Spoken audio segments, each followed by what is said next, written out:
Fastlane Founders and Legacy with Jason Barnard.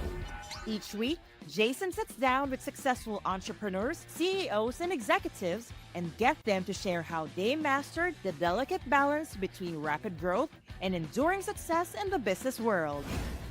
How can we quickly build a profitable business that stands the test of time and becomes our legacy? A legacy we're proud of.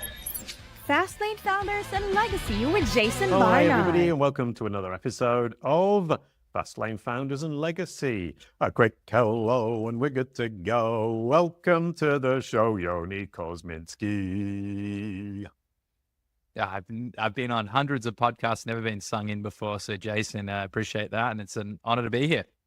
Brilliant, absolutely delightful, and welcome. We're going to be building elite remote teams for startup success, which is exactly what we've done at Kalicube. And as I was saying before to you, before we started the show, I've done it with one team. You've done it with many teams for many companies, if I understand correctly. Correct. Yes, that's effectively what we look to do, and how we look to empower entrepreneurs is to sort of take, what might be your and my trade secrets into the masses. Brilliant. We empower entrepreneurs too. And if we look here, this is what we do. When I search your name, you can see that big blue box on the right-hand side. There is something missing when I search your name. And the thing that's missing is this. It's called a knowledge panel. On the right-hand side, it's Google's understanding of the facts about you. And I have to use that really weird URL to actually get that to trigger when I search your name. And that is your Google stamp of approval when somebody searches your name. That's Google saying, I understand who Yoni is, and I believe him to be a credible authority in his market. And at Kalicube, we believe every entrepreneur worth their salt should have a knowledge panel trigger when you search their name. Sign me up. Yeah, brilliant. Exactly what you needed to say. I didn't feed him that, anybody who's watching. So on to remote teams. The first huge question is, what are the key benefits? Why would I want a remote team?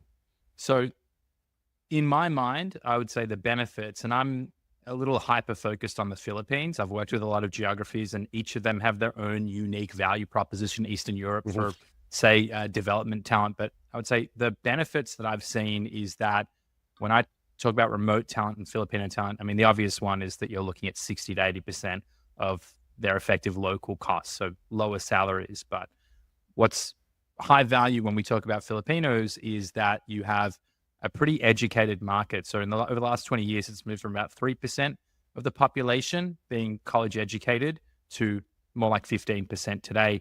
That's population, and that's a population of 120 million people where all education or higher education is in English. So you're getting, highly educated English speakers who are really motivated. A lot of these people, it's the first of their family to go to college. So a lot of the rest of the family is now dependent on them. So you're getting these educated, motivated, and, I would say, workhorses, if you will, who really want to excel and deliver. And I would say there's that really healthy balance of, I would say like onshore versus offshore talent.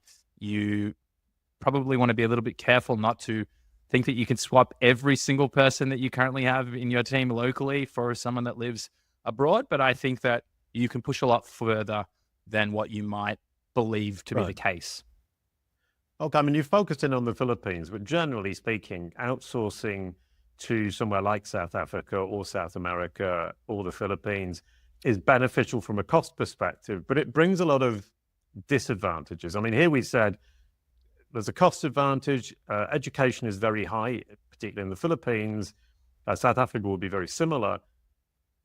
What are the disadvantages? I mean, the idea of somebody working on the other side of the world and me not being able to, let's say, oversee them is a huge stress, I think, for a lot, or a huge blockage maybe for a lot of entrepreneurs.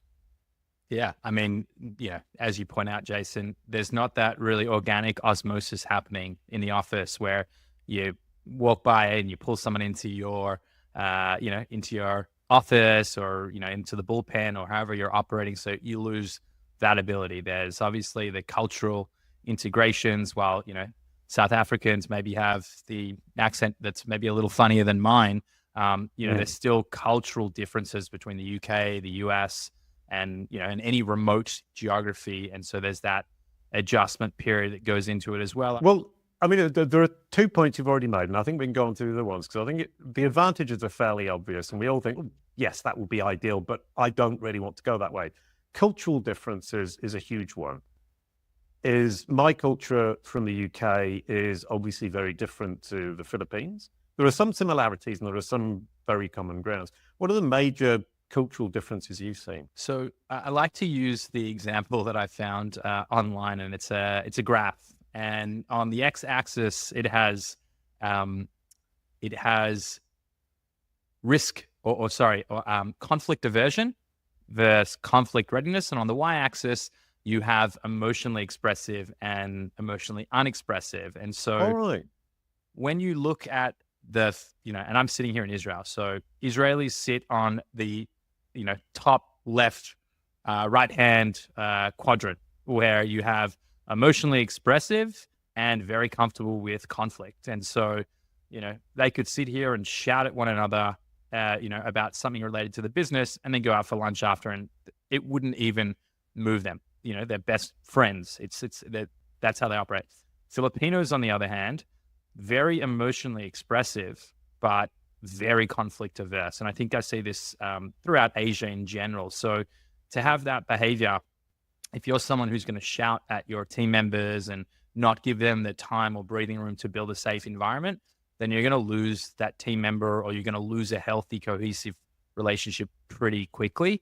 And that would be different to South Africa, and that would be different to the Ukraine and Russia and so on. So, I'd say for the Philippines, that would be one key aspect. And I would say, like, one thing to, again, when we talk about building culture with Filipino talent, one really important thing is to build that safe space. They're not going to be culturally someone who's going to be proactive is the wrong term, but like going above and beyond from the standpoint of engaging in something that doesn't feel quite right to them. So until you can build a really healthy circular environment whereby they feel confident that what you are doing is trying to improve their position in the business, and that this is a cohesive relationship, they're not going to necessarily come to you with problems, because that culturally is, no, they're going to try and figure it out. Right. Absolutely makes total sense. And the next one that I would look at was the not being able to knock on people's doors. And it was a huge problem for us at Kalicube. And we found a software called Roam, RO.am, and it's a virtual office. So we have a virtual office, everyone has their individual office, and you can just knock on somebody's door.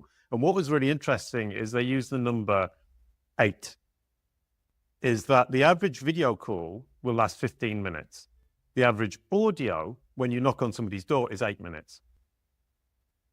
And what we found is that having an office each and seeing everybody in the office and coming into office at the office hours, being able to knock on each other's doors, bump into people in the corridors has been hugely beneficial. Wow, that's super. I mean, I know it's your podcast here, but I'd love to grill you on Roam, because I have explored it and another similar style platform, and we definitely saw utility. Like, you build your actual office spaces and your locations, but candidly, we probably didn't commit to it to the level that we maybe should have. Hearing your experience, it sounds great. Well, what I actually did was presented it to everybody and said, let's give it a go for a month. It's free for a month. We'll try it. And if we like it, we keep it. And my worry is that people would think that I was spying on them, overseeing them, looking over their shoulder the whole time. And that hasn't been the case. And I think there is a danger of that, and we managed to avoid it. So it has been hugely successful. But I think if the team don't embrace it, it will never work. That's great. Listeners, that's some great intel for you. So moving on to other problems and questions is turnover. The thing about somebody being remote, especially if it's difficult to create that kind of team environment and that team feeling, is that people will jump ship and go and get another job or move on to something potentially. And we had a lot of turnover at the beginning. How do you deal with that? So I think even addressing some of the problems that we were talking about, a second ago, the difference of working in a remote environment versus having, a local presence. I think that the big mental shift needs to be all about preparation. So how much time are you actually investing into seeing the success and the planning around the talent that you're trying to bring in. So to me, that breaks down into, let's say 2 or 3 incremental stages. I think one is having clear expectation and understanding is who is the person that I'm trying, or what problem is the person solving in the business that I am trying to actually inject into the company. So how is that going to move me closer to my stated company goal and objective? And even if these are simple things, like I want to hit $1 million in revenue and 20% net profit margins, let's say, how is this person moving me closer to that stated objective? What are they fulfilling? And then are we setting them up for success? So do I have a very clear onboarding plan in place? And am I giving them the time and attention and a way in which they can actually come back to the knowledge base and the repository to actually achieve that success independently without sort of stating, hey, just follow me on Roam around the office, and at the end of a couple of weeks you'll understand what to do, and Bob's your uncle and off you go. I think that's especially for early stage entrepreneurs or first time or early stage hiring, I think that's where you can often go awry, is not setting people up for success and stating 90 days in, this is where we're going to sit. We're going to have clear performance metrics and KPIs. We understand we've done our first 360 performance review. We have clarity. We're getting the right feedback loops into that equation. And I would say, just in general, one of the keys to success with remote talent is being more intentional about structure. Right. I mean, you talk about knowledge bases and actually people being able to find information. That's a huge investment to set that up so that all the processes, all the design elements, the graphic Bible that you need for your company, all of that's easily accessible. And it's a mistake we made at the beginning, is that it was difficult to find things within the company that people would need, and then people get frustrated.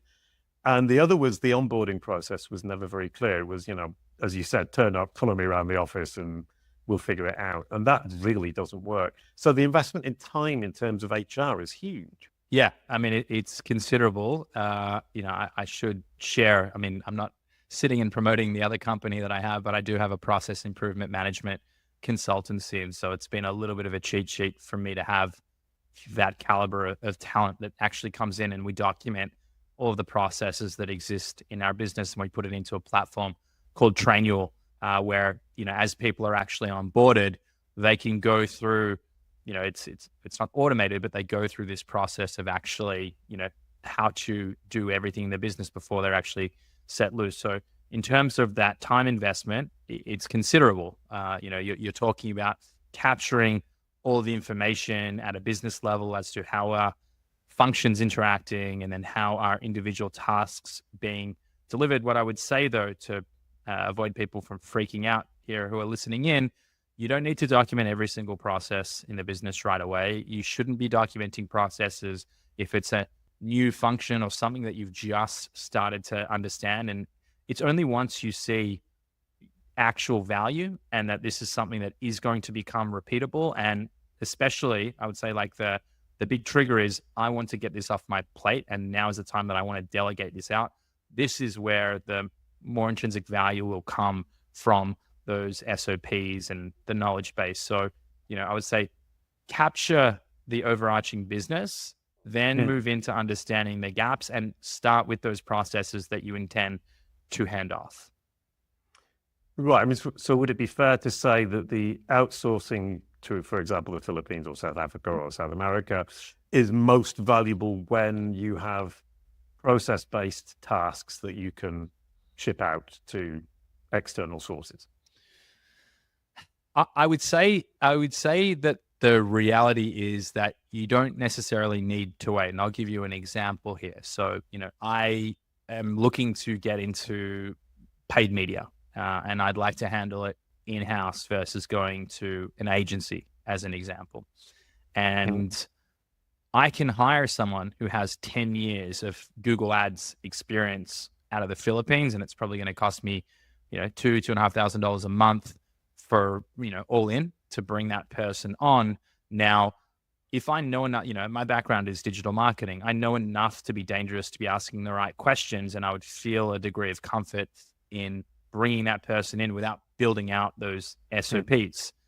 If, however, I don't have the knowledge, I don't have the understanding, I can't actually see if this person is good or bad, I would avoid trying to offshore that role straight away. And it would be building in these types of structures. So, I think for most people, just a couple of distinctions here. One is, in my mind, you're not building standard operating procedures to effectively build a task list so that, yes, boss, I've finished and you're the end of the task list. It's really important that you give clear accountability and responsibility to the person that you're hiring, and that they have KPIs, performance metrics, and a stated objective aligned with the business. So I don't want to conflate the 2 points in saying you need SOPs and they need to follow the step-by-step guidance to actually derive success. But as you were talking earlier about challenges around turnover, if you're able to capture that information and turnover is something of concern, or you're incrementally scaling the business, and so at a point that person will step up and become the manager of paid media, that is when processes, I would say in general, like a simple way to look at it is having SOPs across the business is your insurance policy as a business owner. At the end of the day, if you rely too heavily on critical talent in your business, the minute they're poached, they leave, it all falls back into your court. And that's the last thing that any one of us want to deal with. So that's that would be a stated value proposition of having robust SOPs. Yeah, I mean, it's a huge value as an entrepreneur to be able to take something, pass it off completely, and just forget about it. And I'm realizing more and more that when I truly trust somebody, the way for me to measure that is, do I ever think about what they're doing until they actually sit in front of me and tell me? And if I can do that, if I can completely get it out of my mind, they talk to me about something, I say, I've completely forgotten about that. That's a really good sign. Amen. Yeah, thank you very much. Jolly good. Right. So my other question is actually to do with remote work as opposed to outsourcing to other countries. It's how do you keep people motivated when they're not actually in the office? We internally have, a series of things that we actually do to, maintain motivation. I think the first is coming back to the objective. So I am not one, and I sort of am anti the idea. I mean, it sounds like you are too, Jason, wherein it's not about counting hours. I don't care if you're in the office for 6 hours a day, or, in front of your screen for 6 hours a day or 20 hours a day. If we're really clear on what success looks like in your role, then all I care about is, are you achieving it? And if you're not achieving it or you're having issues, are you proactively coming to me and saying, hey, I'm not quite getting there. Can we realign? Can we get through that process? So I would say that's a critical step inside of that aspect of sort of the looking over your shoulder or making sure that they're on task. But that also, I think, comes down to the satisfaction. Everyone who comes into a business, they want to succeed. They're not applying for this role to just twiddle their fingers. So there's that aspect. If you have clarity on their personal performance, that's key. The next is sort of that emotional connection. We lose touch. I've got a lot of team members that I love on my team, but you don't always have those moments in between to stop and chat and have the water cooler conversations. And so a few things. One, we build that into our weekly practice. So before I start any of my leadership meetings each week or any of the teams that I manage, we always talk about our weekend. We always talk about what we're doing in our personal life, and we talk about our personal wins. That's sort of one element. And then also on one-on-ones, we always make sure that we're having those conversations and that there is an actual relationship being built. We have a layer that we do that we call Culture Club, where every month there's cultural activities that everyone jumps in, and we actually have a team that's responsible for bringing these to market. And the last thing, we do plenty more, but just another meaningful thing that can be broken down into a few aspects is if you have a handful of team members that live in a remote geography, getting them together, I think is going to be beneficial both for their working nature. So our team members are all mostly friends now, and they'll hang out as friends, but we'll also, support and pay for the ability for them to fly into locations together. I'm actually flying to the Philippines next week. We've got our senior leadership first half of the year planning with about 15 of the team, and then about 85 of the team will come to Manila for a 2-day Christmas party that we're doing. So, if you get the opportunity to actually get over to hanging out with your team, and this will be the second time that we've been there this year, I think that's another, right, added bonus. Yeah, I found that to be a huge differentiator. Is I go once a year, we have a team conference, and what I noticed is the people who were at the team conference are the people who are still here. And it really, really, really works for us. But we only go once a year. You're saying twice a year. Well, I've been fortunate to go twice this year. But candidly, before that, I mean, we started this business just before Corona hit.